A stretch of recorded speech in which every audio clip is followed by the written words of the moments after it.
Is there a sense of who exactly RFK Jr. is consulting with, or where he's getting his data or anything like that? Because the head of the CDC's National Center for Immunization and Respiratory Diseases, he resigned. He was one of those top leaders who resigned. And this is what he said in part, quote, "We are 7 months into the new administration, and no CDC subject matter expert from my center has ever briefed the secretary. I'm not sure who the secretary is listening to, but it is quite certainly not to us." Then who is the secretary listening to? Do you have any reporting, any insight on that?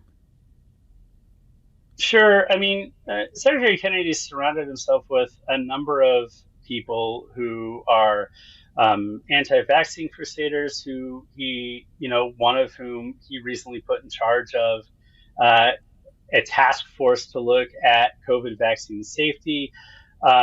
He's been working with a number of wellness influencers who promote theories of health and wellness that aren't rooted in any kind of real science. We kind of saw this. There was this really bizarre episode on Twitter a couple of weeks ago where a study came out. And it was a study about diabetics and can diabetics safely eat potatoes, which is and actually an interesting question because they're very carbohydrate rich food, and do they cause issues for diabetics? Study found that for the most part you can prepare potatoes in a number of ways and it's safe for diabetics to eat, with one caveat being that diabetics should avoid French fries.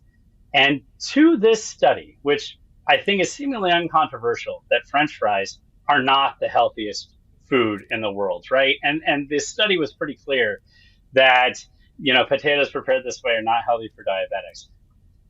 HHS had a thread of tweets complaining that the real issue wasn't the French fries, it was the seed oils. And if we use beef tallow instead of seed oils, then it would be perfectly fine for anybody to eat, which is absurd on a number of reasons. But I think the most bizarre thing is, why is an official government account responding to a study in this way?